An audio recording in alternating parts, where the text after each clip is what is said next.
into this game. So I'm ready for this game. I'm super ready. But Gamers 2, with their first ban will be Irelia, of course, aimed at Wicked. Yep. Big Irelia player for the last many years. Same as last game as well. I wonder, you know, last game we had a lot of standard bans from Gamers 2 and then more meta bans coming out from... no, the other way around. More meta from Gamers 2 when they banned out the Elise themselves. I wonder whether we'll see the same thing. DNL put a lot of focus onto perks. Yeah, remember guys, DNL and Gamers 2 have swapped up on the sides as they sometimes did choose it red even confuses us. the sides choices. Yes, it does. Fizz, Janna, Twisted Fate, and Rek'Sai will be the following couple bans, and Rek'Sai up against Kairi. As well. Elise pick here straight away. There we go. Like, I mean, not a difficult one. It's either Perks gets his hands on. Okay, well, Jace isn't even that high priority in mid laner right now. I actually, if I'm on Gamers 2, I'm not too unhappy about Jace getting banned away, especially if you get Elise. Yeah, I mean, obviously it was a target against Perks, but it's just like they obviously fear that so much that it when was the last takes time, that away from Elise. When was the last time in Europe we saw a Jace? Realistically, Varus has been way up in the priority over Jace. It has. Probably a preference thing for Perks, absolutely. But yeah, a definite change in style. Kickers will be going on to Elise. Remember last time Kickers played Elise didn't do super well, but we've had a bunch of picks. Victor, Corki, Lucian, Braum. Yeah, I like the change up here as well. Make sure you get the Victor for yourselves. That was actually the first pick for DNL in the last game, so they've secured that on an early rotation. And then a bit of a throwback bottom lane for Gamers 2 right now. They know Jesse, we assume he should go even, was down in the last game with that Corki no longer available. Lucian, Braum. Old school lane, you get that double tap passive, stack up the Braum passive even faster. Difficult to deal with when it comes to a laning phase, but we haven't seen a whole lot of success on Lucian here in the European scene for a while. Only really forgiven being able to pull out a win. I believe it's something like 1-11, 1-12 on Lucian. I know. Also, across regions as well, North America also not super great on Lucian either. Interesting enough, Jesse's not played a game of Lucian. He's played a lot of different AD carries, but not Lucian. So this is definitely a new thing coming and being brought out here. That is a Karma lock-in, along with Rengar. Remember, Heaver is a Karma player. We've seen Wonderwear use the Karma in top lane, so it could go top, could go bottom. Wicked doesn't strike me as a Karma player either. No, he does not. Like, especially not with his recent champion pool as well. So it is somewhat of a flex. It's still saying to Gamers 2, look, we're going to counter-pick top lane. So pick something that you feel comfortable playing blind. You may see Gamers 2 opt for the Maokai. It doesn't give any carry potential to Smitty J, so maybe if Smitty J wants it. Or blind pick yourself Riven, because it's not like Riven has any particularly tough matchups or anything like that in that top lane. Not like she's a snowball melee carry that you can somewhat easily zone out. But then again, Smitty J's a Riven player. He is. He clearly feels very comfortable blind picking. He's also very good at finding farm as well. I mean, that was also a team thing, but he found enough farm where he was down like 40 CS in the early game and managed to catch that up on Wicked as he played the Maokai. Yep. So yeah, he will be able to find the farm this game, but it will be hard against DNL. An Ahri lock-in from Gamers 2 should kind of... I mean, this team says snowball right now. Oh yeah. Elise, Ahri, Riven, those three are just going to want to hit one lane and hit it really hard. Like, just make sure whoever's in the top lane just gets absolutely snowballing in this game. And if Gamers 2 get themselves a lead, it could be difficult for DNL to get themselves back into the game. And it worked last time with the Maokai for DNL with the early game. Very good early game from them. They're going to go for it again. I personally think they need to look for a lane swap from DNL again. Honestly, like the early game with Maokai Riven is the time where Riven can actually kill the Maokai. But as you saw last game, as soon as you start stacking armor items, you get a couple levels. Riven's going to find it very hard to kill Maokai. Right, but we even saw Smitty J start to come back in the game as well. So we do have to watch out for that now. The early game warning is going to be... not see if you can get Smitty J in that 1v1, but even then, as you said, Smitty J and the rest of Gamers 2 have been good at getting themselves farm. And you add on to that now the fact that you have Elise, who now all you need is 1 point in Cocoon, and it's a 1.6 second snare. So, I mean, it's it's going to be a lot easier to snowball the Riven in this game than it was in the last game. Just depends on where indeed Riven ends up, who's in front of her. Yeah, the early game is going to be very big for both teams. Yeah. Last time, DNL were the ones who were proactive about the early game. And I think they need to, again, as well on red side. So I think we're going to see both teams look for that early vision and look for those potential lane swap wards. Back onto those compositions, though. Victor, again, picked up very early. We've complemented the Riven, but there is still a lot to shut her down. Yes, there is a lot to shut it down with the Maokai, with the Rengar as well. However, no Buster Shot this time, no hard disengage coming out from Hiva either, so... He has the Defiance, but of course, if the Riven's already on top of your face... Good luck with that. Yeah. good luck running away with the flowers more of the Lotus, but flowers don't tend to work so well when a Riven's swinging a giant very blade big at sword, yeah. Well, remember to update your votes, guys, after that first game. Tweet at LOL eSports using the hashtags G2 win or DNL win. And we did see it last game, there was a big swing over to Gamers 2, and you were right. Gamers 2 took that game. But we are into Game 2 of this best of 3. Gamers 2 are one game up against DNL eSports, who are one game away from being knocked back into the Challengers Series and away from the LCS dreams. Everything seems to be one game away right now, but there could be a potential 2 games in this series if DNL can have the same early game and a better mid game, because this game never went late game for them in the last one, as Gamers 2 were a little bit fortunate, but then again, fortune, you know, favors. Doesn't matter if it's maybe an inch or by a mile that you get the lucky team fight. Yeah. Okay, Eva has been found. That's a Winter's Bite. Perks. I don't think he's put a point into Charm yet. No, he puts it into Orbit Deception, so not going to be getting the first blood onto Hiva. Some poking back and forth. Both teams contesting this vision. But the fact that Hybrid was there, along with Perks, means that DNL aren't able to get that very deep vision into the bottom side, so they do not get a whole lot of information. There's a lot of syllables in that sentence. Yeah, he also turned into a robot. He's trying to get the syllables out. I was having great difficulty, but anyway, kick us into his bottom side of the jungle. How much information do both teams have? DNL seem to think they have enough to put their duo lane into the top lane, and we're going to see Smitty jungling with his jungler. So we're going to have a very similar start to the last game. Yes, it is going to be pretty much the same setup here. Could be a little bit more tricky for Hiva to get a really successful gank off in mid lane. It will at least roam off around that 2 to 3 minute mark. Now DNL have showed Hiva on a ward. They will see that ward die as well, so now they know they've been spotted. And that means both teams are aware of the situation. I wonder whether we'll play the Ring Around the Rosie in this one, where we saw Jesse and Hybrid back away, go to a new lane, back away, go to a new lane constantly, and Wicked just sat there like, okay, I'm good with this. I'll just accrue some farm. And the funny thing is, like, mid lane has absolutely nothing to do with a lane swap. So CosQ and Perks are just sitting in the mid lane watching everyone rotate around them.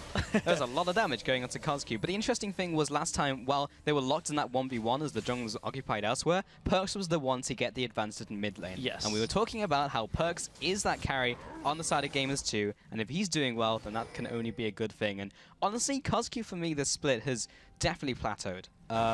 He played a lot of Cassiopeia, played a bunch of Victor as well. He's never wowed me.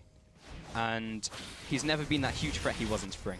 Yeah, I mean, he's had his games on Cassiopeia, as you mentioned, where he has put in a good performance, but I've never really looked at the team in the same way that we did when CosQ was on Copenhagen Wolves Academy and Lowland Lions in Spring, where it was CosQ was just making a name for himself. I guess maybe it's because we've kind of grown accustomed to CosQ being able to have solid performances, but certainly Perks has been the player that has been a little bit more impressive overall across the split. But DNL and Gamers 2 are both onto the outer turret. Neither top laner teleported into the lane this game, so this one will somewhat favor Smitty J if they give him the farm at the end of this, compared to last game. I mean, this time he won't be in such an awkward position. Well, CosQ is in this mid lane.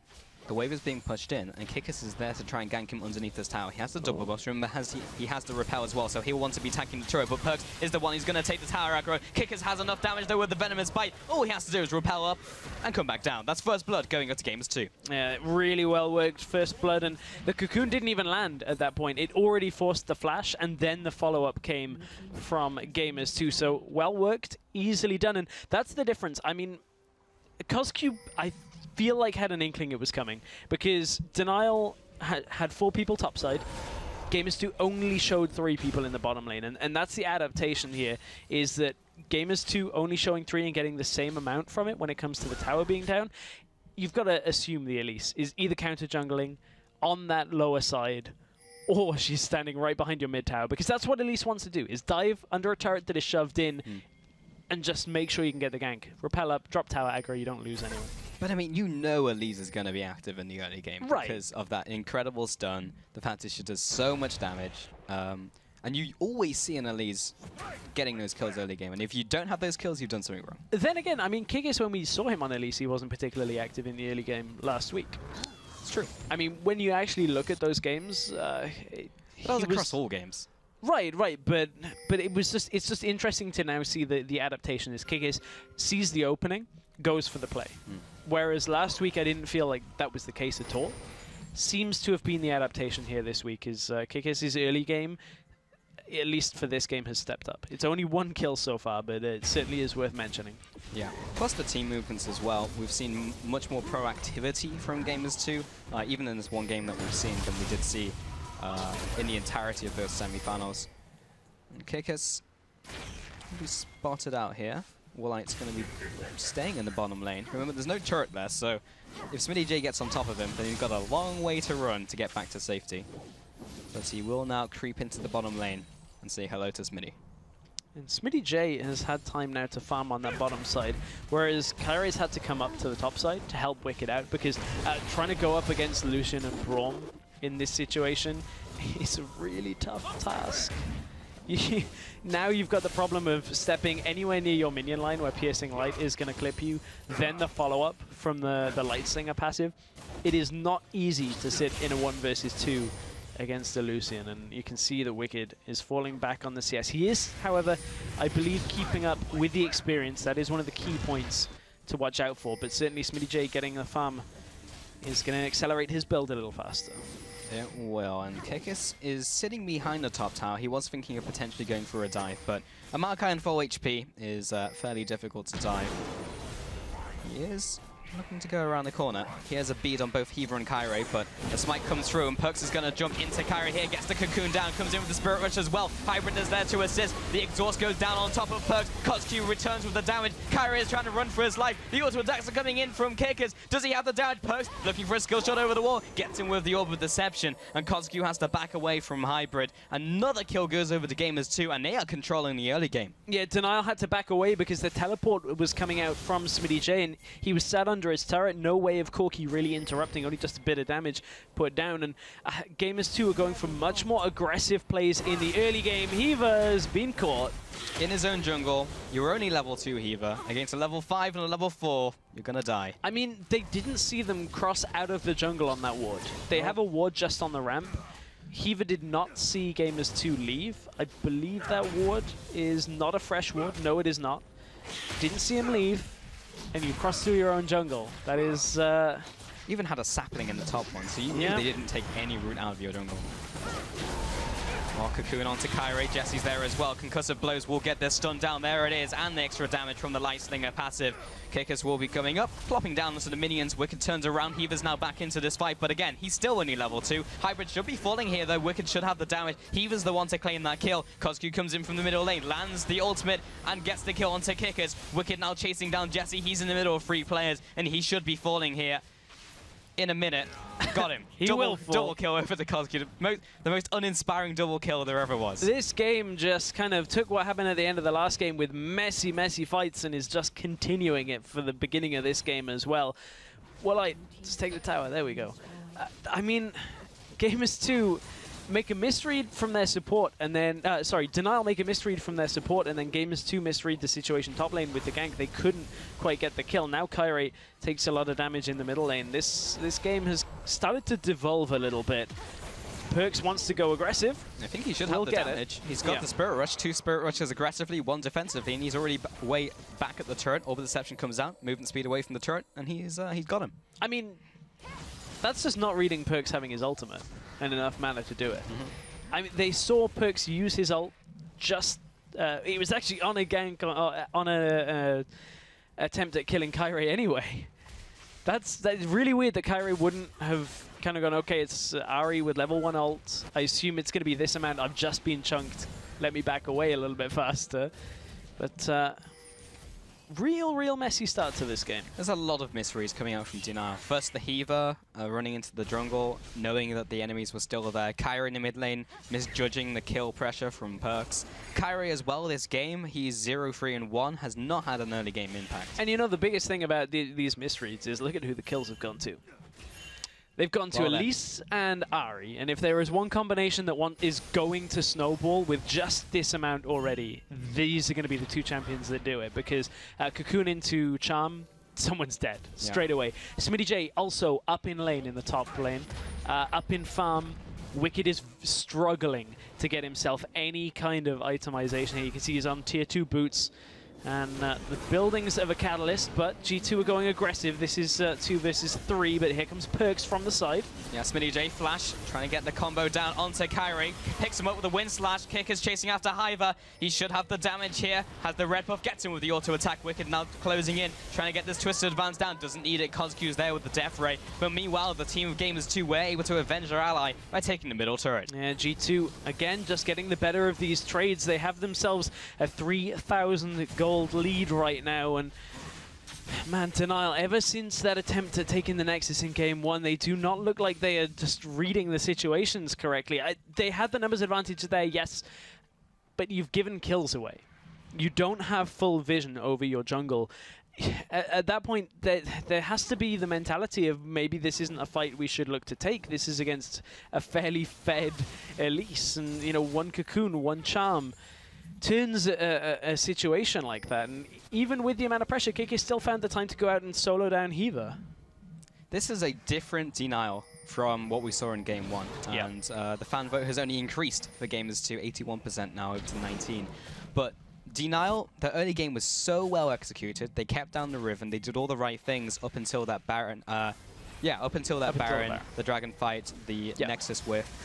And it just feels like Denial did not recover in this game. Well, this game has been a lot different to the first game when it comes to how the lane swap played out. We didn't have the really messy bottom lane going top, top lane going bottom, swap around for the first 10 minutes, and uh-oh, Jesse's fallen behind, and okay, SmittyJ's ahead, so we can kind of take this setup. This time, Denial just were a step behind, because okay, the trade on the towers was even, but the mid lane snowball started at the same time. That first gank out of Kikis completely turned this game on its head, and it's all from the fact that Gamers2 committed only 3 people to that tower. But it's plays like this, Stress, which just didn't happen in the first game. Woolite being caught in the bottom lane, Heaver just trying to assist. There's an easy 2 kills going over to Gamers2. It's clean. It's clean, but it's also Denial just switching off. I mean, look at the warding already that Gamers2 set up off the back of the last fight in the lower side jungle. If you're Denial, you have to assume now you're out to towers down. You know you're against very mobile champions, Ahri, Elise, Riven. If you step that far forward and you don't have wards all the way through the jungle on the side, it doesn't actually matter that they cross this blue buff ward, because at that point it's too late. It's too late. Too late to back yourself away, even with Flash, even with Valkyrie. It's just mispositioning in the bottom lane. It's just mistakes that we weren't seeing last game from Denial. Right. Kyrie, his first ultimate, burned a flash from Kikis. He got the momentum rolling. This time, the ultimates have just not done a whole lot. 0-4-2 this game. He's gone for the Warrior enchant, still trying to snowball, but has not done a whole lot this game. They're almost 3,000 gold behind at 13 minutes. That is a lot, proportionally. That's a lot of gold. DNL right now, the only real way that they're going to be able to actually survive through a mid-game without these picks happening is just solid warding, solid macro level play when it comes to DNL. You know, I don't think they can commit to the next dragon when it comes up. DNL, they're going to have to just make sure that they're not overextending in situations, ward their flanks, don't lose too much more than they've already lost, because you haven't lost an inner tower yet. It's going to be somewhat difficult for G2 to actually get one of those without getting a pick. So as long as you're just playing defensively, until you can get your Maokai, probably a 2-item Mag, until you can get Cosq onto a needlessly large rod item, and from there, you can look to blow somebody up. But look at the freedom that Gamers 2 are having right now. Pushing up in the middle lane like that, Jesse was somewhat on his own. The team was there and could cross the distance. But if that happens and a Victor has 2 items, it's a different engage. But there we go. Picked off the Rengar. Now G2 can push for the mid turret. It's a tough ask for DNL. It's doable, but it's very difficult. It's very difficult, and you can't get caught like that. Heaver, by the way, is not even level 6 yet. He's level 5. Now he's level 6 at 14 minutes into the game. Gamers 2 may not be able to siege his middle turret, but Smitty J is making it very difficult for Wicked to rotate. And you know, I was talking to the teams who are here today, Mouse and Dig, and they were saying how on point Kyrie's been looking recently. Yeah. And he was looking on point in the first game. He was looking great in the semis, but this game is just not him turning up, and Walleye gets caught in the middle lane. Hybrid lands the Glacial Fissure onto 2. Kyrie coming back into the fight, but he's very squishy. He's not built tank, and he just dies again. Back down for the count. Another 20 seconds away from this game. DNL do clear the middle wave, but again they lose the Rengar. Kyrie is just not in this game.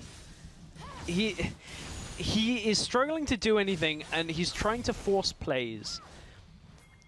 And he's because he's struggling to force plays and trying against a snowballing team, this is just going to get worse and worse. 0-6 at 15 minutes. He's died once every under 3 minutes. I mean, I haven't seen this from a jungler in quite a lot of time. What's happening to Kyrie is what he did to Senkux last week.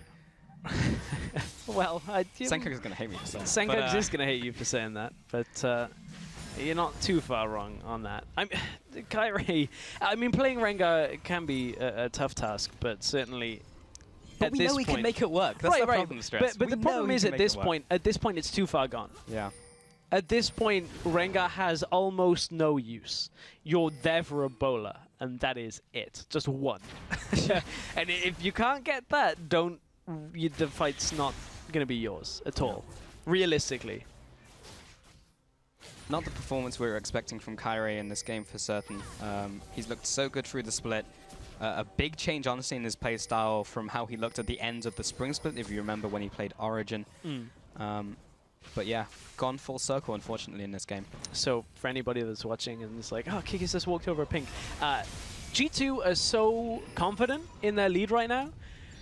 Kikis walks over the pink to place a ward deeper and goes, oh, you've got vision here? Great, okay, I'm walking straight past your vision. I'm going to go ward, let you know I'm warding, and then cross back to clear the pink with my support.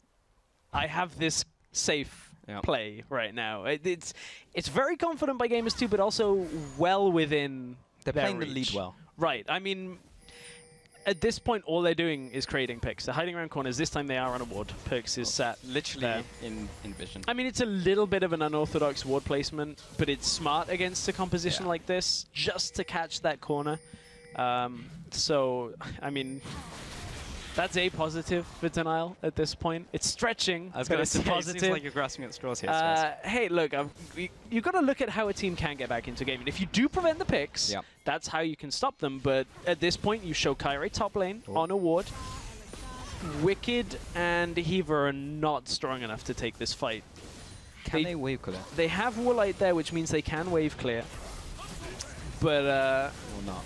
Perks has his ult and ignite, so one charm onto somebody squishy, and that is a dead tower. It's actually really annoying. His Death Ray is not quite enough to one-shot the back minions, so it needs something else. Smitty J may be caught in the top lane. That's a lot of damage from Woolite and Kyrie.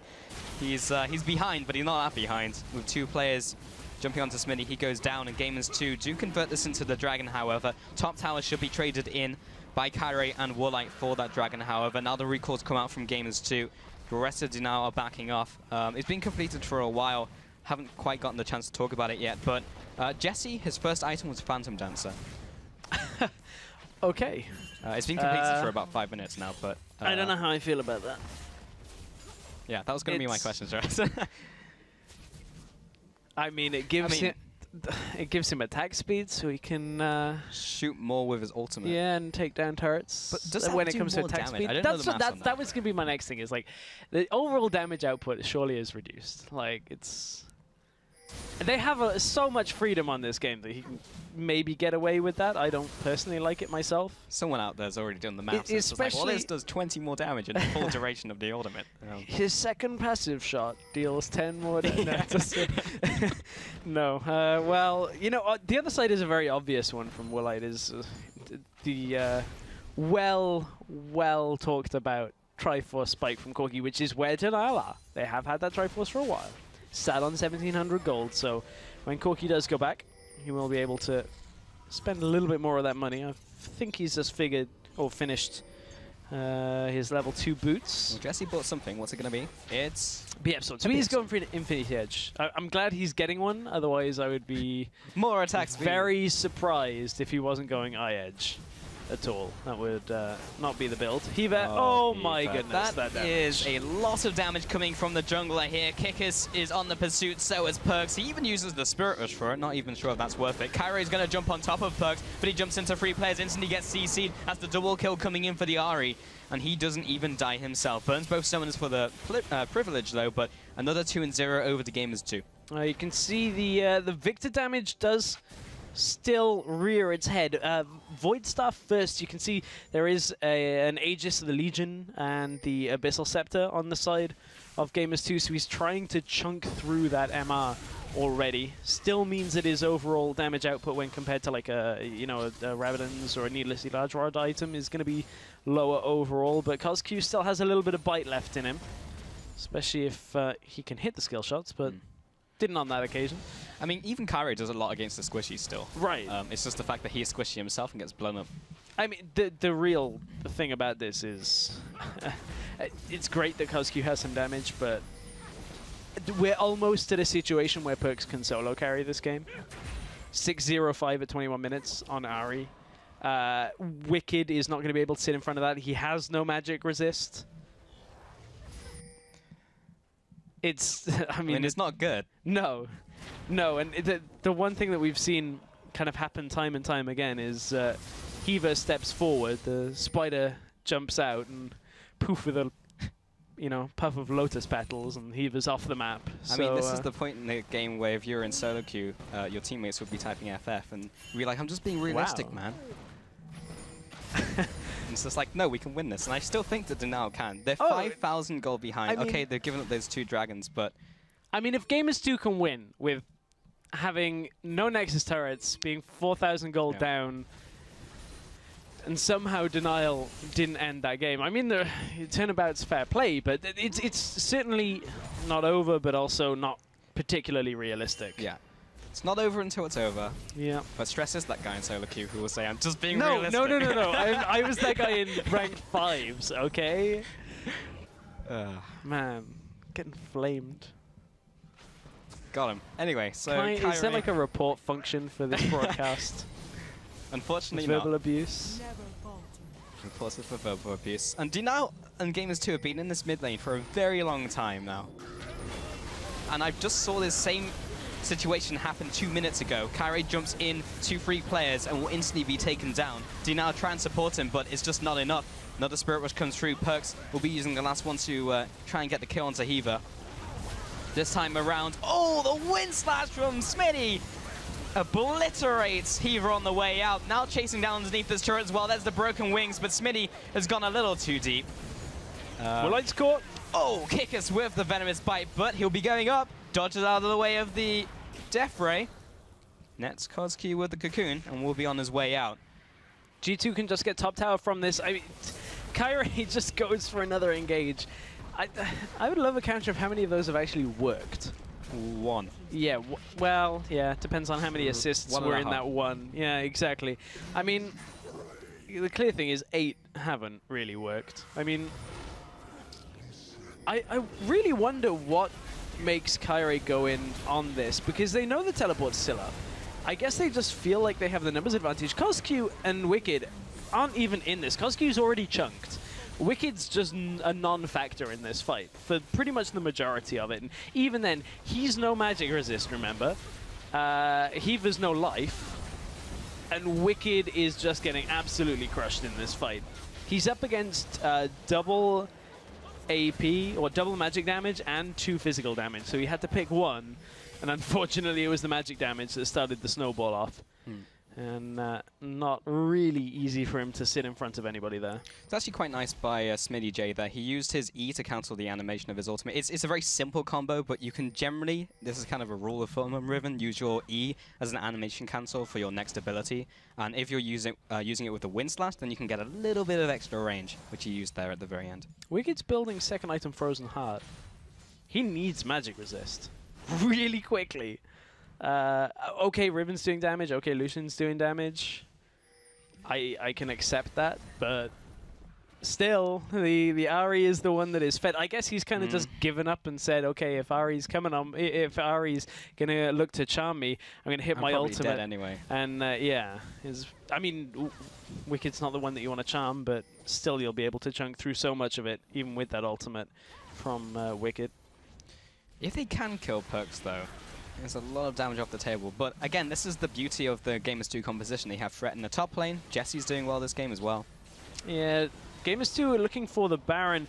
They set up wards in the lane. Smitty J's no teleport. Risky. Now DNL are here as 5, and they're going to go.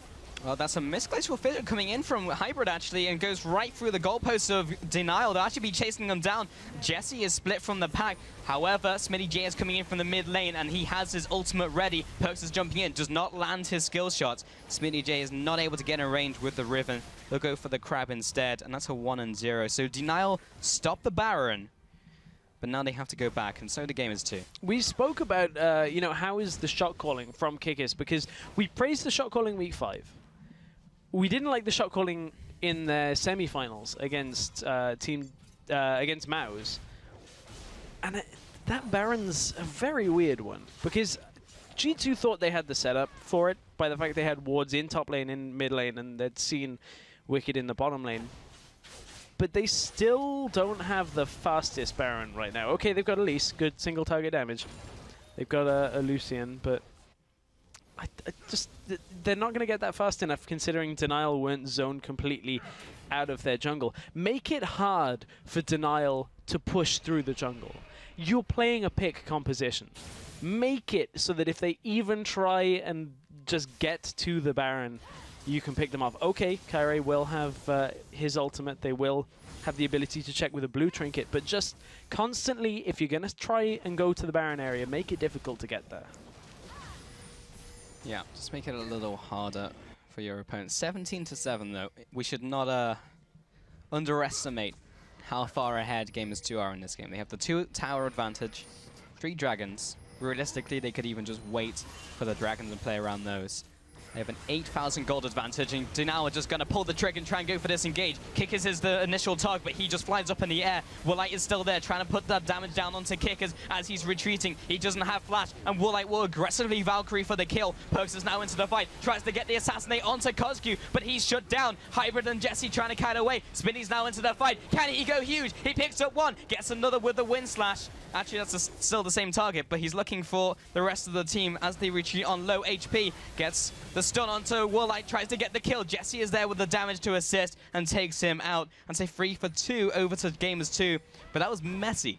Very messy. G2 are playing these fights out fairly greedily. That's the second time Smitty J was bottom lane. His teleport was not available at the beginning of the fight, so he did have to run across. They won't actually get too much in the way of turrets from this exchange. It looks like they want to head towards the bottom lane themselves for it. But this one's starting off again. It's because Smitty J's in the bottom lane. Teleport not quite available. It is grayed out on your screen. But G2 don't need to be in a position to get caught here. They were looking for vision control. Denial is so far away from their turrets right now. They just have enough wards, though, to keep themselves safe. Here it turns around because SmittyJ is about to enter the fight as double stun, double kill in the end for SmittyJ. But honestly, Gamers2, they're not playing this particularly safe, and neither was Woolite in the end of that fight, actually, looking at his positioning. Difficult to read how far a Riven can go with catching you up, but in that case, err on the side of caution. Yeah, always err on the side of caution. Is Riven 3 Qs and potentially 2 Es away with a flash from getting me? That's kind of how you got to do it against the Riven. It's not as many numbers that go through your head when you're trying to calculate Poppy passive. It's just like, how much is my next attack going to do? Well, is it more than 10% of her max HP? In which case it would be 50% of my my damage. It's annoying. That's what I'm trying to say. I don't have time for maths. SmittyJ is pushing again. This time he's got teleport. This time Wicked can't really come down to the bottom lane. He has, however, got a Frozen Heart, as we talked about. That will help him in this 1 versus 1. The problem is, when was the last time we saw Wicked and SmittyJ 1 versus 1 against each other? A long, long, long time ago. And SmittyJ also has the Black Cleaver, so he's going to be tearing through a lot of that armor regardless. Perkz is looking for a pick onto one of these squishy targets. Kyrie is there to try and jump onto that Ahri. Perkz is again dropping very low and again will drop down. Kotzku comes in with a nice flying, but SmittyJ is now into the fight and he has the ultimate charge. He gets one, he jumps onto another with the wind slash and actually gets stunned in place with the gravity field. Now moving on to Hiva. Meanwhile, Kickers is taken down by Woolite, but the Riven is still very scary. Jumps over the wall, doesn't find Kotzku in time as he retreats from the fight. That's a 3 for 2 in favor of Denial. Gamers2 just do not know how to close this game out from here. They keep going for the Baron. You've got the SmittyJ on Riven against the Maokai that you want basically to be there. Okay, yes, he does have an armor item, but you still are looking to chip away at that turret. This fight, even though SmittyJ had teleport available, was prolonged because of how long it took SmittyJ to drop back from the Maokai. Wicked was kind of chasing him out through the jungle, and finally SmittyJ got his chance to teleport in. Keep a look on the minimap, running back all the way until this fight's already started here, and SmittyJ only now starts the channel. From this, Perkz gets focused down. It's good damage from Kotzku to know he has to blow up Perkz, and from there the rest of Gamers2 kind of end up falling, but SmittyJ certainly isn't making this easy for his team, and it's all because Maokai was just chasing him out through the jungle. That last snipe with the missile barrage around the Spiderlings to hit the Spider Queen from Woolite to pick up that kill. Now this is the 4th Dragon going over to Gamers2. DNL did find a good few fights, but they're still quite not strong enough to go for a head-on engagement. But they're finding Gamers2 in bad positions, and those 2 bad positions was them trying to take the Baron instead of just doing something else. Like, they got stalled in mid lane. Okay, you can't pick up the tower, but then you just wait and pick up Dragon. You do not need to force Baron when you're that far ahead. It doesn't feel like Gamers2, as we see Hiva very slowly dying, it doesn't feel like Gamers2 are particularly comfortable with playing with the Riven. Not just because, you know, it's a slightly different dynamic. Their ability of not to engage or get engaged upon while Riven is not with them seems very lackluster. They're not playing safely. They're not controlling vision quite well enough to do this split push.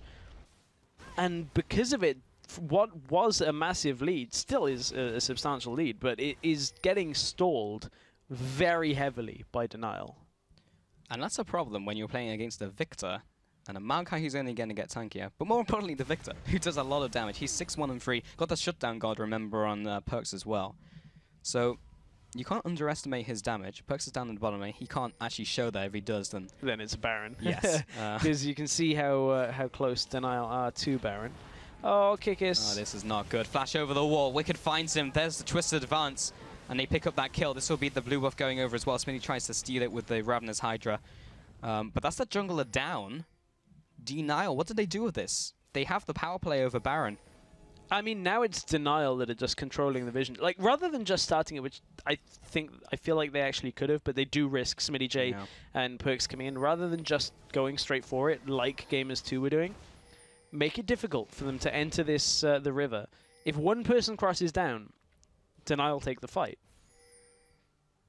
But again, DNL are playing this from behind, so they can't all in on the on the Baron right now. This is a very awkward situation for both teams, and a very odd game. Gamers 2 start this game with a gigantic advantage, and they just take everything away from DNL, and then it feels like they were styling for a little while, and then just got stalled out. Perks chose bottom lane. That was a red buff being taken by Jesse. This is an easy play from DNL, just to say we're going to go for this Baron. This will go over to DNL, and now they'll turn around. Wicked pops the Righteous Glory. He'll be going on to Smitty J, who jumps into 5 players. He gets the stun down, but there's no damage behind him. Jesse gets caught as well. Perks jumps into the fray. He's very fed, but he's again going to get locked down by Wicked. Yes, he gets the shutdown onto Kotsky, but it's only Hybrid and it's only Kickers who are still remaining in this fight, and they simply don't have the damage. Well, I find him. He gets the kill. That's a 4 for 2, plus the Baron over to DNL.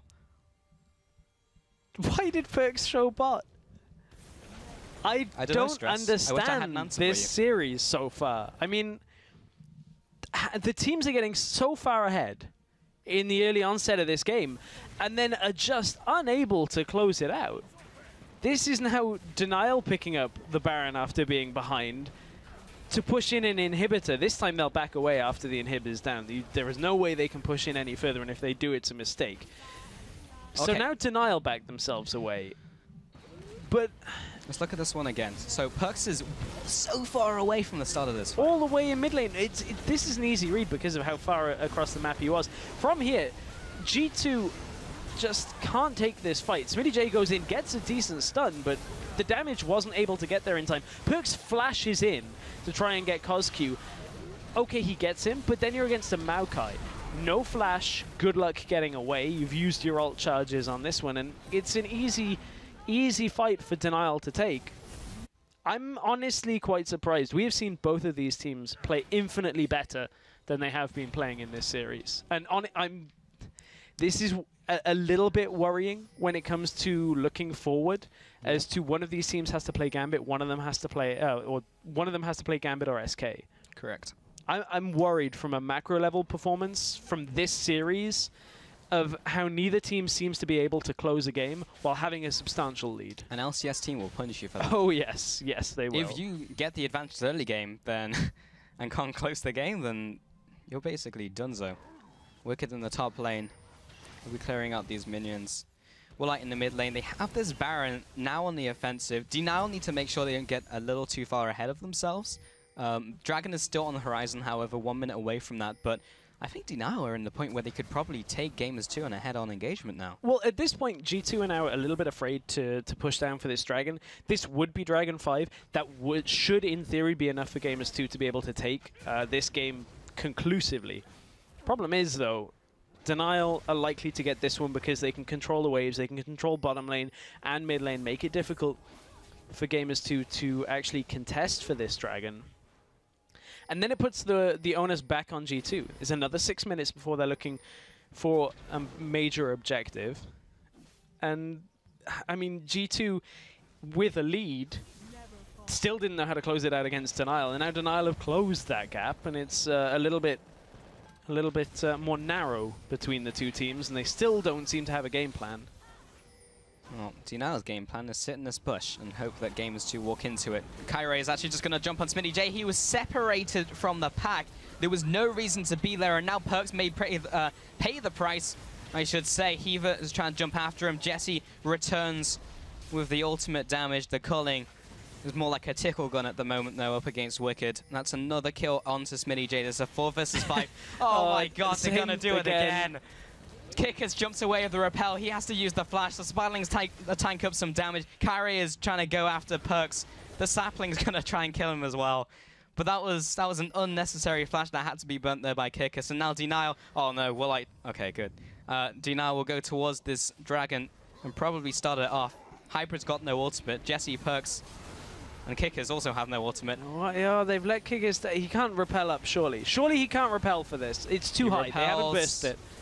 And they go for the fight. Yeah, they just take out Kickers. He goes splat. The Dragon should be going down here. Perks takes a big laser to the face. Jesse turning around with some damage. Smitty J is now in the fight. There are a lot of targets that are very low. He has the flash, remember. There comes the key burst. What? Oh, a huge ultimate coming in from Smitty J. He gets 1, he gets 2. He annihilates the lineup from Team DNL. That Riven pick now pays off dividends. Oh my goodness, Smitty J finally shows us some Riven play that it's just massive in team fights, and that's just in the game. That's how you close this game at this point. G2 can close this out. That's G2 taking this game 2-0. I have no words, Stress. The inhibitor's going down. The flash from Perks, the kill onto Hiver. That is a 5-0 or 5-1, but either way, Gamers 2 are closing in for the kill. Smitty J, off the back of that, he is able to close out this game for his team. The Nexus turret goes down. Hybrid styling. This is 2-0 over to Gamers 2, and DNL are out. They have to go for another split of Challenger. Gamers 2, 2-0. They advance to the Spring Promotion Tournament. That was that game at the end, just catching multiple people. It's the same type of play from the end of game 1, where G2 just go, okay, this is our team fight. Got it. This one. I'm going to get multiple people stunned, and then we're going to lay the damage down. Everything I know is wrong, Paul. Yeah, that's what it feels like. Everything I know in this game Not a whole lot of that wrong. made sense. Very good play by Smitty at the end. I mean, that is the strength of Riven, right? Like, you can jump on a team, you can just hit everyone with the Q, the W, and the ult, and kill everyone. That's what Riven can do. And Riven can win you games like that.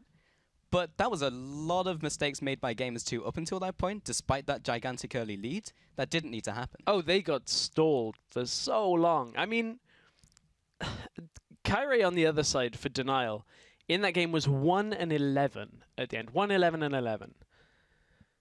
The jungler being that far behind and being that squishy on a Rengar should have no impact, but they constantly let him start fights a little bit later into the game. And from there, G2 just misread 3 team fights. 2 with no teleport, 1 with the teleport that came later because Smitty J couldn't get out of the lane. I mean, in the end, they win that game, but it kind of, aside from the obvious benefit of now they get to go to the promotion tournament, I don't think that game's going to feel like a win. No, and to follow up on the point we were making before, if they play like that up against an LCS team, Gambit or SK, that will not fly. Right. They will not win that series. But that being said, that wasn't the best Gamers 2 we've ever seen. No. That was also not the best Denial we've ever seen. If the best iteration of that team turns up, they'll have a much better chance, but they can't play like that. The positive things to take away from that game was G2, or game 1, Denial had a much more improved early game when it comes to the game plan moving around the Riven. And then in game 2, the early game from Gamers 2 was a lot better when it came to setting up the ganks to start the game for Perks, get him snowballing on that Ahri, and that was a very effective strategy coming out from Gamers 2. I think from there, though, getting stalled was just such a big problem for them, and that's something that they're going to have to look and try and sort out. Yeah, well, we can follow up on that in a minute, but that does mean that Gamers 2 are going on to the promotion tournament. That will be on the 5th of September, so mark that in your calendars. But we are about to have an interview with Perks, who ended that game 17-4-24, or over that series, rather. Now, Perks, congratulations first off on that win. Hello, thank you. But, so to you, how did that series go? Because there were a lot of ups and downs. It was really bad, because first game, early game was really bad, but somehow we made a comeback. I don't even know how. And second game, we played really good early game by plan, but then Witch Room, I don't know how, but it just happened. And Smithy J made a sick play, so we won. What was the feeling like later into game 2 where you guys were struggling a little bit more? How did you guys feel in that game? Well, everything was going by the plan in early, but then we made some misplays, like people getting caught, or me going bot lane to clear the wave and Nash is up, and they just backfired. Now, so people were a bit panicking, but yeah. Yeah, I mean, we were talking amongst ourselves. We were saying this is not the best Gamers 2 that we've seen. To you, what is it that you need to change between now and the promotion tournament to clean up some of those misplays? We need to change our communication, improve it, and yeah, that's mostly all. But hopefully we'll prepare prepare more for the LCS teams and maybe even win. Certainly has. You've seen a couple of changes in the last few weeks with Kikis coming into the team. How has that been for the team? It looks like you guys are all there together playing. It's pretty good addition to our team. Gives experience in shot calling, so we are improving with that. But we are kind of inconsistent for now. So maybe we'll improve that for the promotion tournament and show a lot stronger, because we are better than this. Yeah, well, I actually want to talk about the promotion tournament there, Perks, because there is time to look back, but there is also time to look forwards. Who would you rather face in the promotion tournament out of SK or Gambit? I honestly don't know. I think I would rather want to face Gambit, because SK has a really good mid laner and jungler, so it would be hard for us to match against them. Okay, well, thank you very much for the interview, and congratulations, that was a 2-0 sweep, and you do get that spot in the promotion tournament. Best of luck over on that one. Thank you. Well, thank you very much to Perks for the interview. As after that series. It has to be a little bit tough coming straight off the game and then kind of looking back at that game. And as he said, that there was a couple of misplays. Smitty J makes a play, and you know, sometimes that's how it happens. Yeah. Sometimes just games don't go your way, and somebody has to make a play. But I mean, the blind pick Riven wins them the series at the end.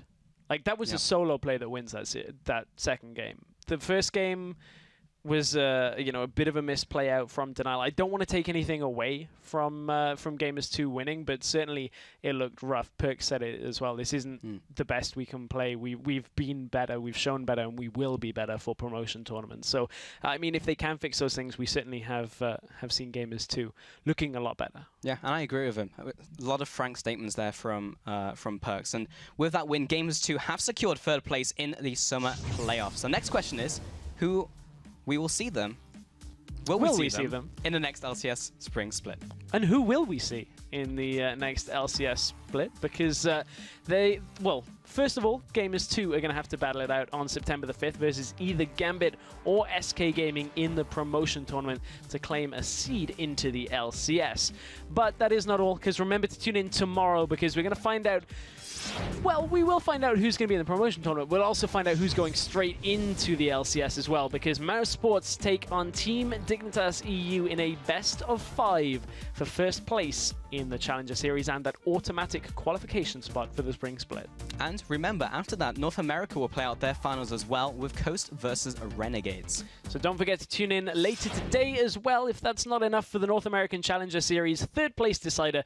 That's between Cloud9 Tempest and Team Imagine. And as always, Freak and Zyrene will be bringing you all of that action starting at 3 AM CEST or 6 PM Pacific. And the action doesn't even end there. Be sure to catch the newest episode of Primetime League on Friday, 1 AM CEST. That's Thursday, 4 PM Pacific time. And to recap any of today's action, just load up LoL eSports for stats, VODs, and much more. So, well, that's everything from us here at the European Challenger Series, but we'll see you in the LCS studio tomorrow for the summer finals. So on behalf of myself, Stress, and the Challenger broadcast team here in Berlin, thank you for watching, and remember, good luck, have fun, and we'll see you tomorrow.